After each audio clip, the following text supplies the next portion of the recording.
ನಕಲಿ ಗಾಂಧಿಗಳು ಅವರು ಗಾಂಧೀಜಿಯವರೇ ಗೊತ್ತಿಲ್ಲ. ವಿರೋಧ ಪಕ್ಷದ ಮಹಾತ್ಮ ಗಾಂಧೀಜಿಯವರೇ ಗೊತ್ತಿಲ್ಲ. ಅವ್ರ ಹೆಸರನ್ನ ದುರುಪಯೋಗ ಮಾಡ್ತಿದ್ದೀರ ಅಂತ. ಯಾರು ಗಾಂಧೀಜಿ ಹೆಸರನ್ನ ದುರುಪಯೋಗ ಮಾಡ್ತಾ ಇದ್ದೀರ ಅಂತ ಜಗದೀಶ್ ಶೆಟ್ಟರ್ ಅವರು ಆರೋಪ ಮಾಡ್ತಿದ್ದಾರೆ. ಯಾರಿಗೆ ಗಾಂಧೀಜಿ ಮಹಾತ್ಮ ಗಾಂಧೀಜಿಯವ್ರು ಗೊತ್ತಿಲ್ಲವೋ ಅವರು ಈ ಥರ ಮಾತಾಡ್ತಾರೆ. ಗಾಂಧೀಜಿ ಬಗ್ಗೆ ಗೌರವ ಇದೆ ಅಂತ ಈ ದೇಶಕ್ಕೆ ಸ್ವಾತಂತ್ರ್ಯ ತಂದುಕೊಟ್ಟವರು ಅವ್ರ ಬಗ್ಗೆ ಗೊತ್ತಿದ್ದವರು ಇದೆಲ್ಲ ಮಾತಾಡ್ತಾರೆ.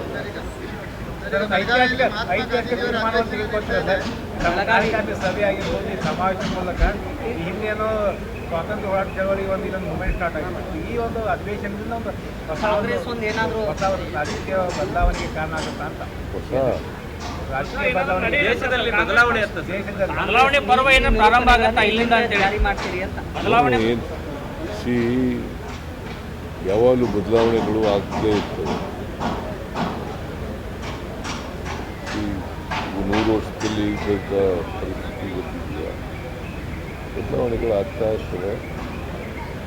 ರಾಜಕೀಯ ಬದಲಾವಣೆಗಳಾಗ್ತವೆ, ರಾಜಕೀಯ ಬೆಳವಣಿಗೆಗಳಾಗ್ತವೆ, ಬದಲಾವಣೆಗಳು ನಡೀತಾ ಇರ್ತವೆ.